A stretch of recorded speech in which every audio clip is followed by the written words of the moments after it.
என்ன இருந்தாலும் திட்டம் போட்டு செயல்படுத்தப்படுகிற ஒரு சூழலை உருவாக்குவதற்காக முடிவெடுப்பது என்று வரும்போது ஆட்சி பல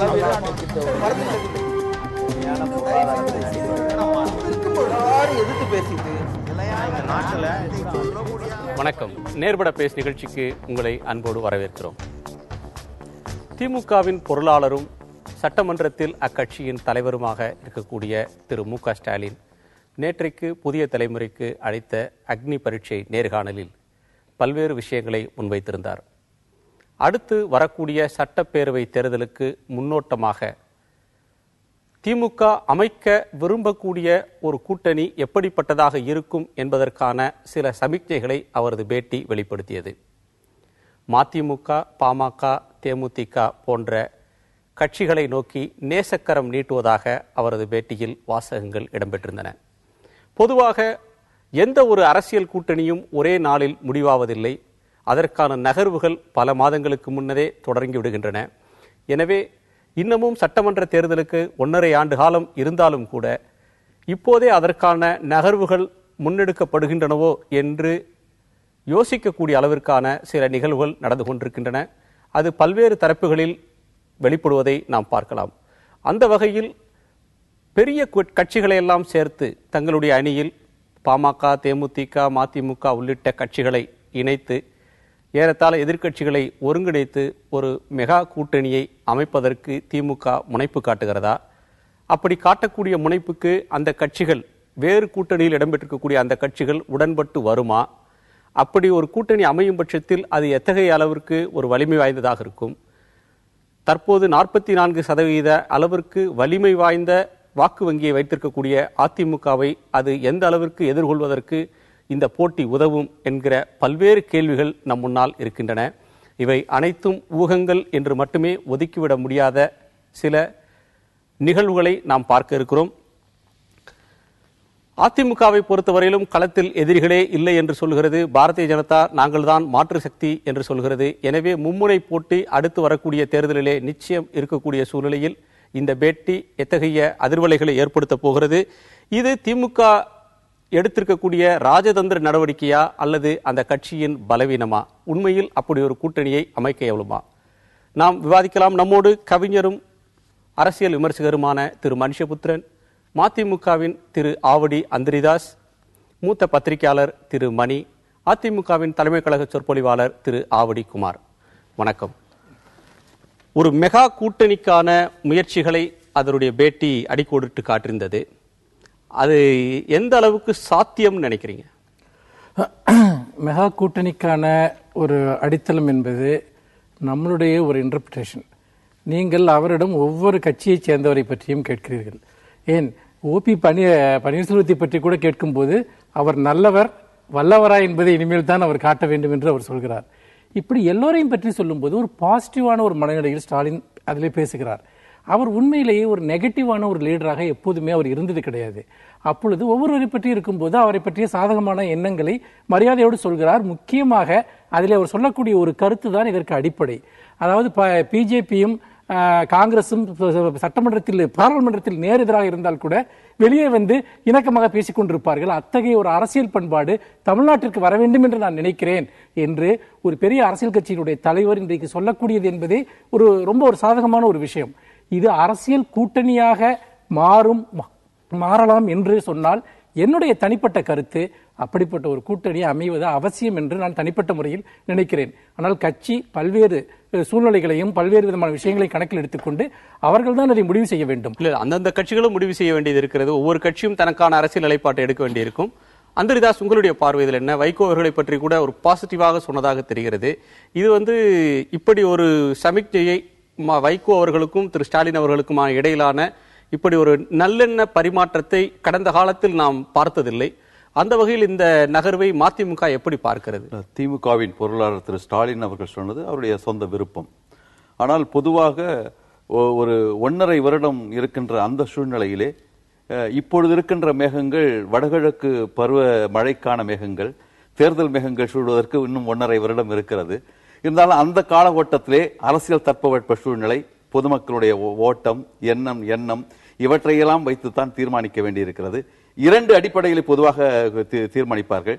இந்திரா காந்தி அவர்கள் சொன்னார்கள், in politics there are neither permanent friends not permanent enemies என்று சொன்னார்கள்.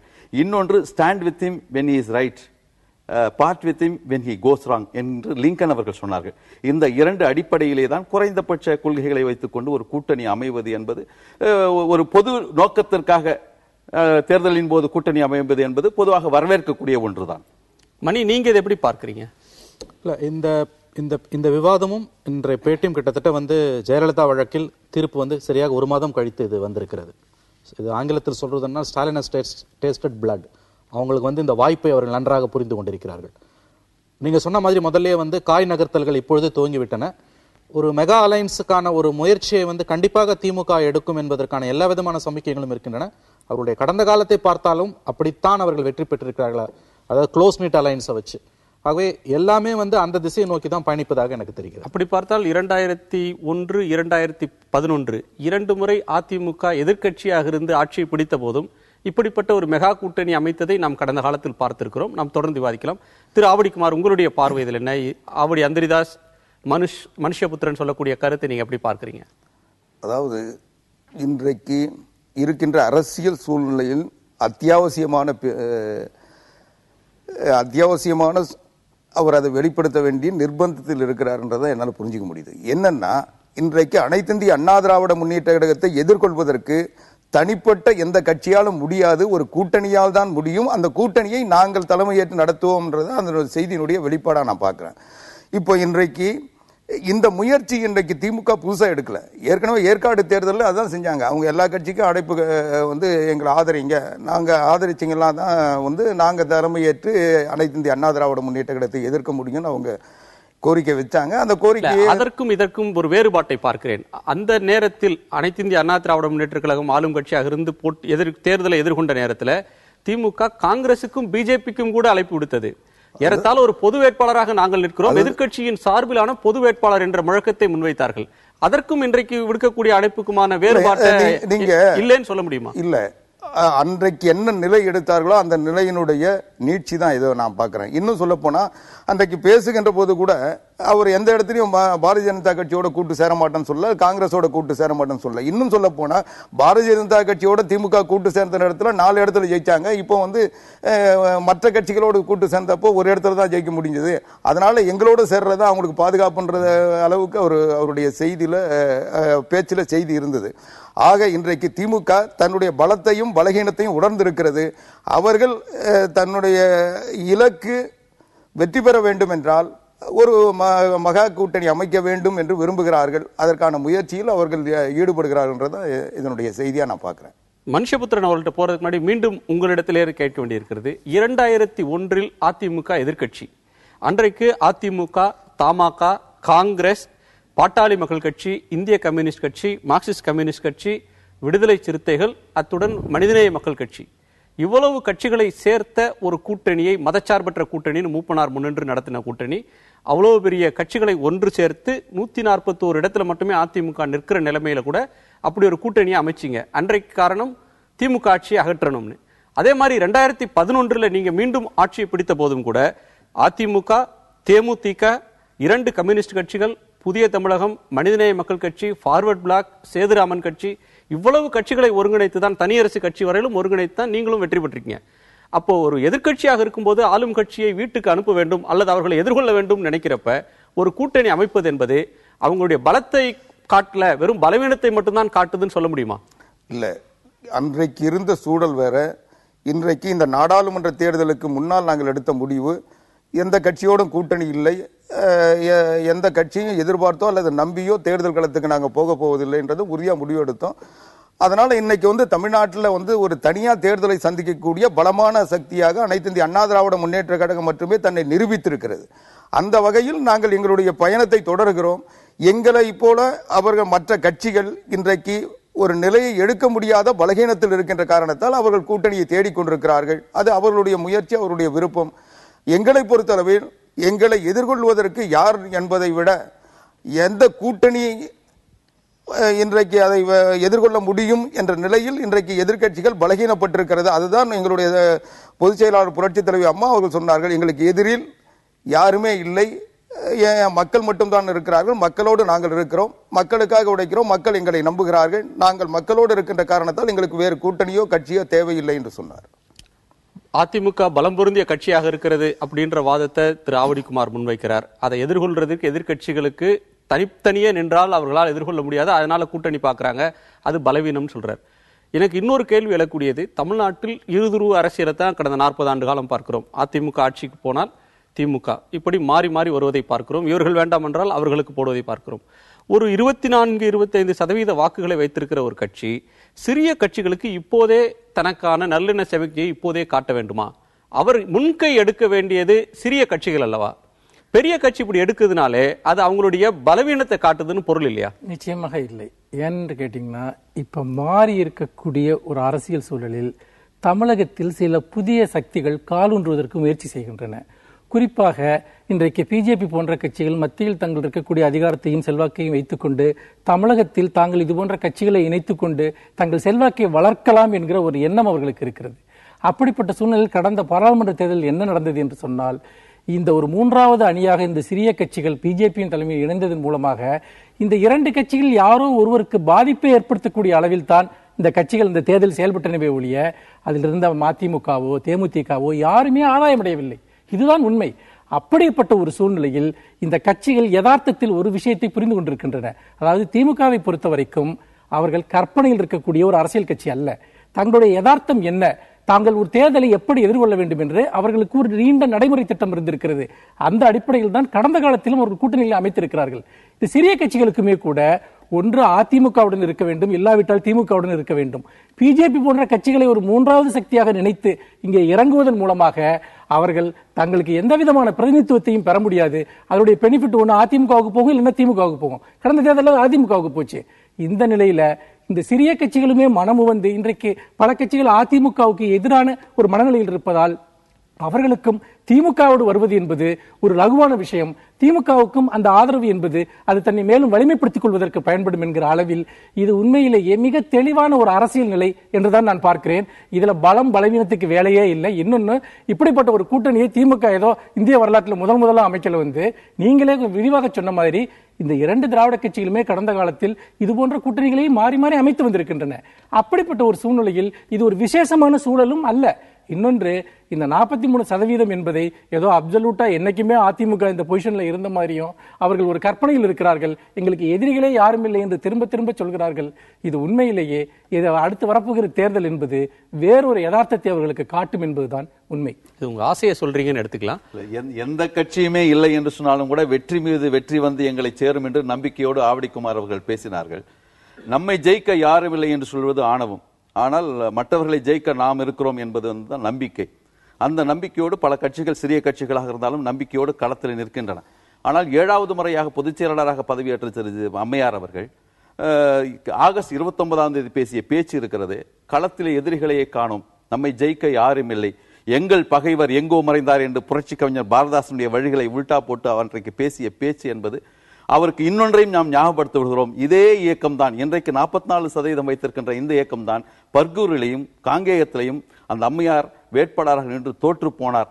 அரசியலில் திரைப்பட பாடல் சூர்யாவுடைய ஒரு திரைப்பட பாடலே ஒன்று வரும், சட்டென்று மாறுது வானிலை என்று. அரசியலிலே தட்பவெட்ப சூழ்நிலை என்பது எப்பொழுது சட்டென்று மாறும் என்று யாரும் கணிக்க முடியாது. மேலிருந்தவர்கள் கீழும் கீழிருந்தவர்கள் மேலும் போவதுதான் ஜனநாயகம். நான் மாத்திரம் நிற்பேன், நான் மாத்திரம் தான் நிலைப்பேன், வேறு யாரும் எனக்கு எதிரி கிடையாது என்று சொல்வதை ஒரு ஆணவத்தினுடைய அடையாளமாகத்தான் பார்க்க வேண்டும். திரு ஆவடிக்குமார் அவருடைய கருத்து ஆணவத்தின் வெளிப்பாடுன்னு சொல்றாரு. இது நீங்க 37 இடங்கள்ல வெற்றி பெற்றதுன்றது அதிமுக வரலாற்றில் இல்லாத ஒரு மிகப்பெரிய வெற்றி. அதே வெற்றியை அடுத்து வரக்கூடிய தேர்தலையும் கொடுக்க முடியும். இப்ப இந்த இடைப்பட்ட காலத்துல உங்களுக்கு எந்த சரிவுமே வரல அப்படின்னு சொல்ல முடியுமா? நிச்சயமா எந்த சரிவும் வரல. இன்னும் சொல்ல போனா மக்களுடைய செல்வாக்கு எங்களுக்கு கூடியிருக்கு.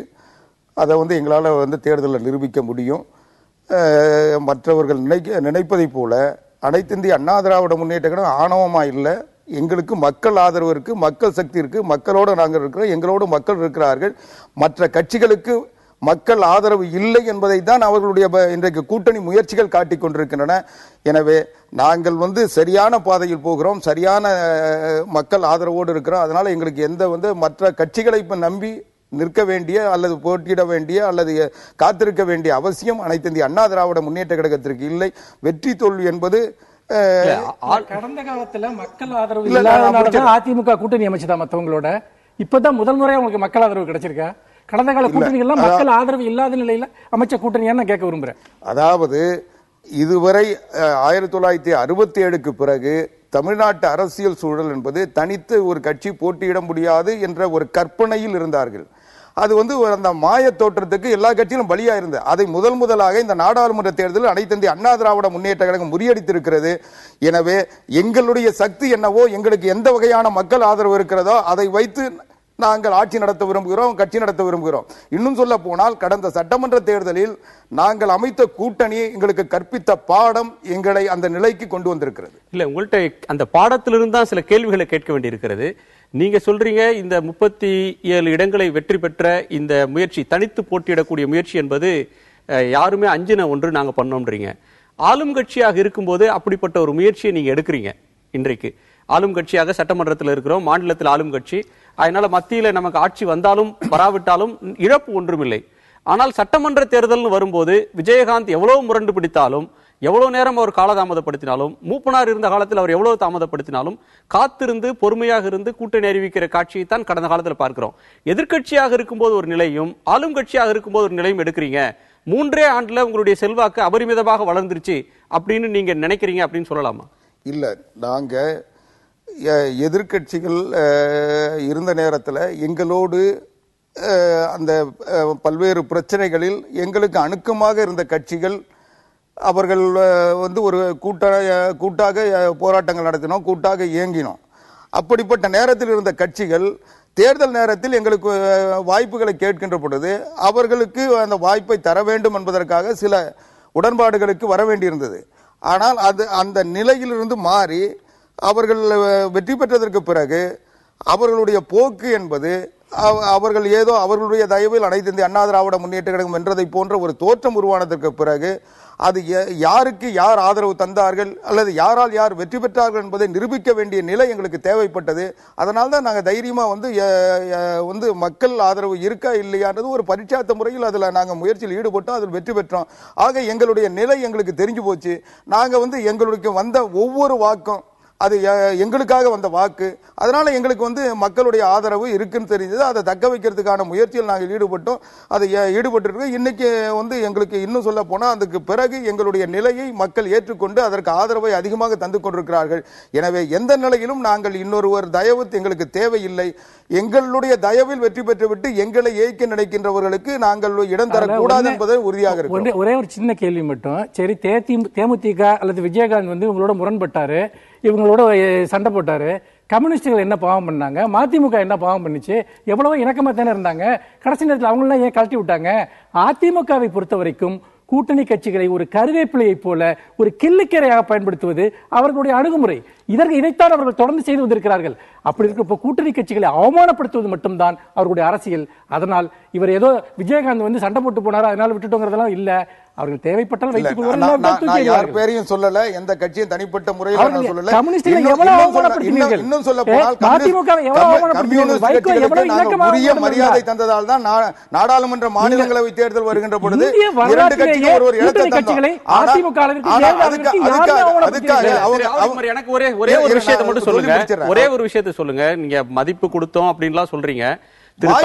மதிப்பு மட்டும் இல்ல, வாய்ப்பு இடம் கொடுக்கல. மாநிலங்களவையில் இடம் கொடுத்தோம். அதிமுகவுக்கு நெருக்கமானவர் என்று அறியப்படக்கூடிய, என்று ஊடகங்களால் பேசப்படக்கூடிய மூத்த கம்யூனிஸ்ட் தலைவர் தா பாண்டியன் அவர்கள் இதே ஒரு நேர்காணல்ல சொன்னார், இன்றைக்கு வரையிலும் அதிமுக எங்களிடத்தில் ஏன் பிரிந்தோம் என்றும் சொல்லவில்லை, பிரிந்தோம் என்ற தகவலை கூட எங்களுக்கு சொல்லவில்லை. உண்மை. நாங்க இந்திய கம்யூனிஸ்ட் கட்சி கிட்ட எந்த தகவலும் சொல்ல, மார்க்சிஸ்ட் கட்சியே தான் சொன்னோம்.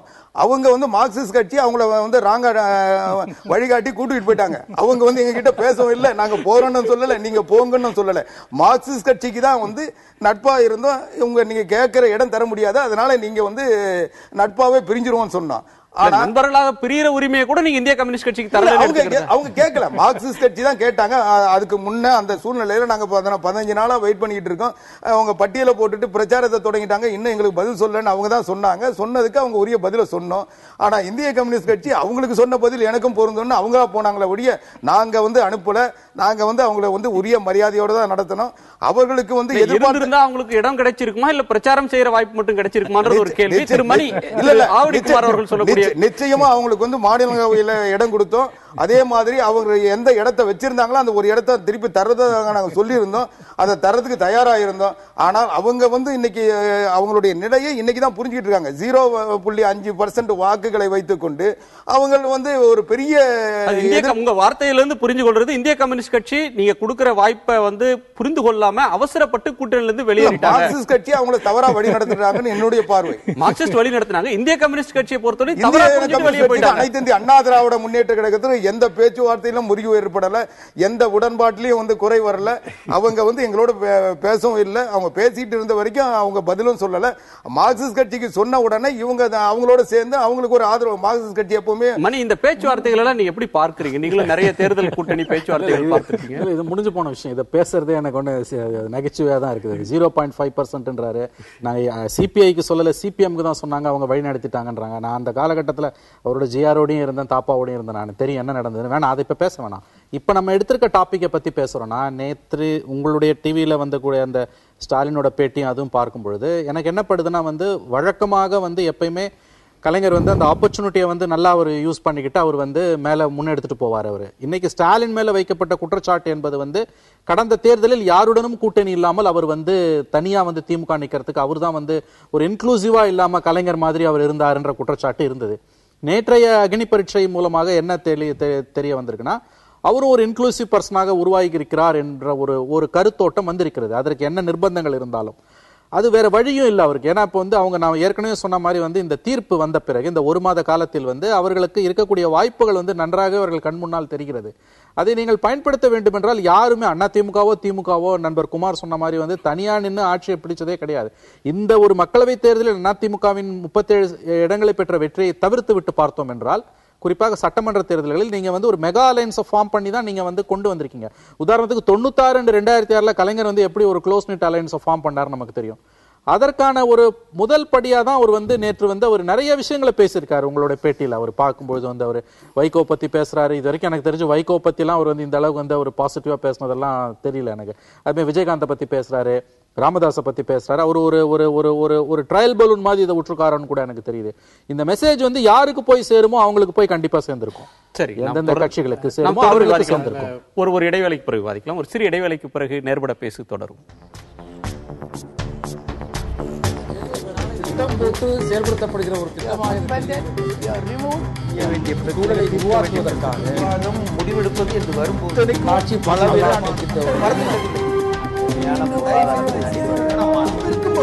எதிர்த்து பேசிட்டு மக்கள் தங்களுடைய பங்களிப்பை அளிக்க வேண்டும்.